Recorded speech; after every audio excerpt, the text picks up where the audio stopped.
exclusive hot new mix. Hot shit. Hot shit. Let's go. Go. Papa, we lost a legend. Yo, and you know what's funny is that I wasn't like, not to say I wasn't sad or that I wasn't mad, but especially the headline reading Stanley passes away at the age of 95. I think I had himself a full life. I feel like he didn't know what the fuck to do with himself. Yo, that's exactly what I said. Like when I first saw it, it was like Stanley passes away. I was like, oh, that sucks. And it was like 95. I was like, he was here for like, you was on borrowed time, man. You saw plenty of life. Like, how many more years we gonna try to get? Yeah. I mean, come How on, many man. more cameos you gonna try to make, Stanley? He did it all. But it was like a good, like I felt happy. I'm like, you know what? He did his time. He gave us a lot of joy. He gave us a lot of inspiration. Hopefully he's chilling with Jesus, having a cigar. Like, I don't doubt it. I don't doubt it. And then reading the article, it says, in a sad turn of events, we lost great comic book mastermind Stan Lee this week. Stan passed away at Cedars-Sinai Medical Center in Los Angeles, California on November 12th, 2018, after being rushed to the hospital as a result of a medical emergency earlier in the day. Earlier that year, Lee had revealed to the public that he had been battling pneumonia, and back in February, he had been rushed to the hospital for worsening conditions at around the same time. And if y'all head over to the website, there's a tweet of him sitting down.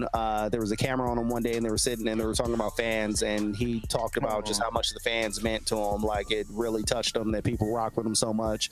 And then also we got a video of every Stanley cameo ever from 1989 to 2018. I want to take a look at that. I didn't know he did cameos prior to X-Men, and he really did love the fans. And I think what really geeked him out, him being the old man that he was, is that he would get letters, like legit letters, and he said that would make his day. And I'm just like, I'm glad that someone took the time to, you know. And obviously he was old enough to have all this time to actually, you know, read it and go through it. And I'm pretty sure he wasn't out there on the Twitters, you know what I'm saying, talking shit in the comment boxes. But you know what I'm saying, like, I bet you he had his little letter opener, you know what I'm saying, with his little cup of coffee in the morning.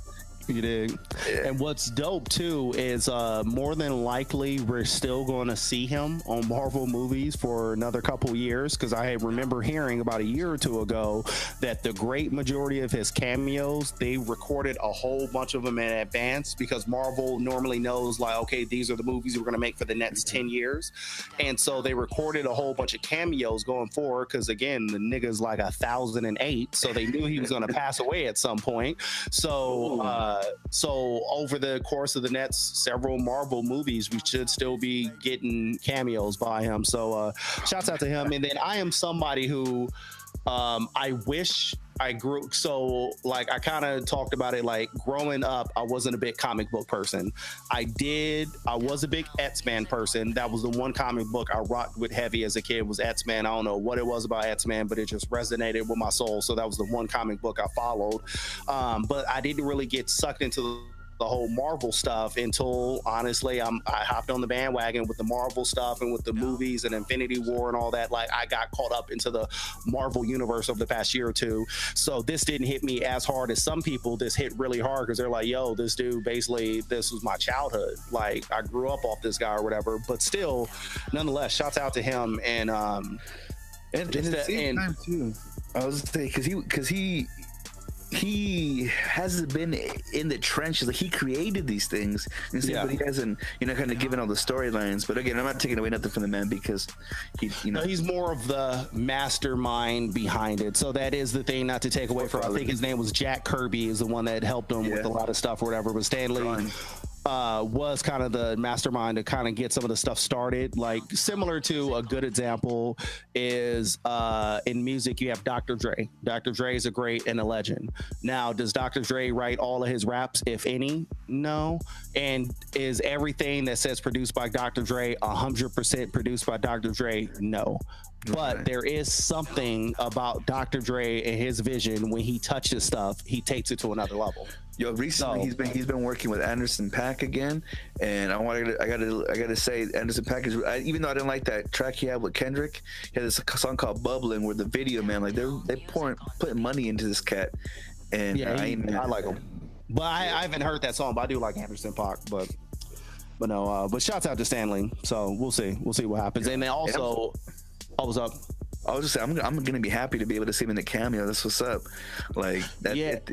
Everyone looks out for that. When you see a Marvel movie, like, you know, you're gonna see a cameo from him. Like where Stan Lee at. Now, the one thing I am interested to see what happens is that whole thing about Disney buying out Fox and Marvel and so on and so forth, and how the plan is to move all of the Marvel stuff to Disney's Netflix thing that they're going to do.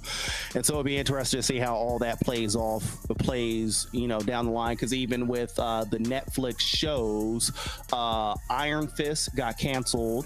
And Luke Cage, right? Yeah, Luke Cage got canceled, and so Daredevil is currently 3 seasons in, they're pitching ideas for a 4th one, and then Jessica Jones has 2 seasons, and we'll see if a 3rd one comes. But either way it goes, they're all eventually going to have to get off of Netflix and head over there to the Disney thing.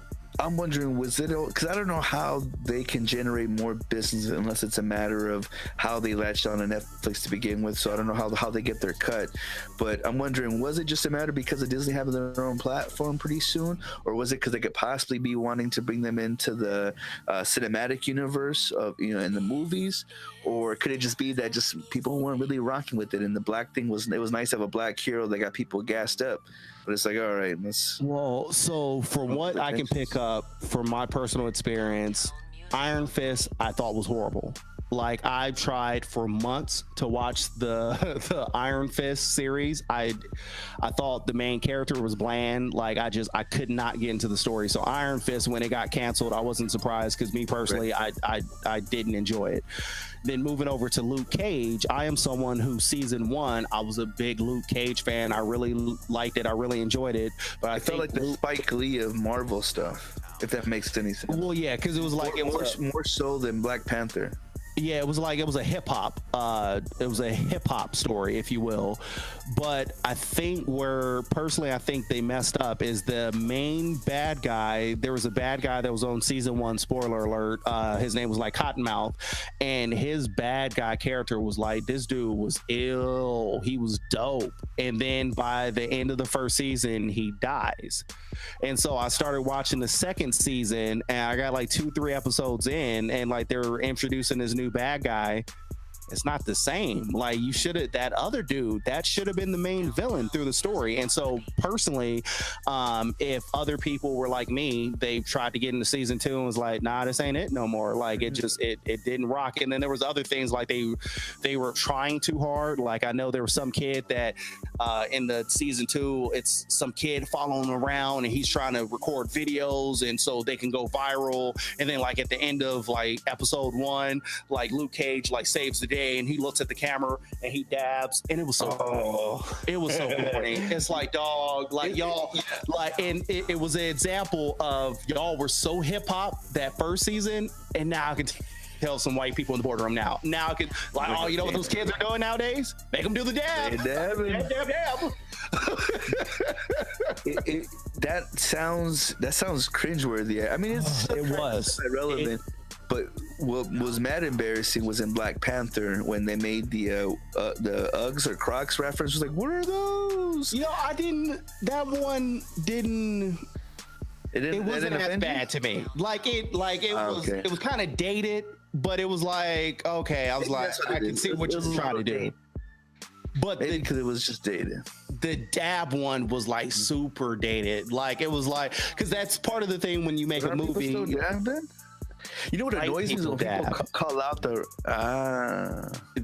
there's the Migos who created the dab have disowned the dab. Like, nah, nigga, we don't do that shit no more. We ain't doing that. That's a white people thing now. Oh, yeah. If you didn't like this podcast, it's probably cause you're racist. Yeah. Fuck your feelings though. Yeah. What's up, man? You hear me?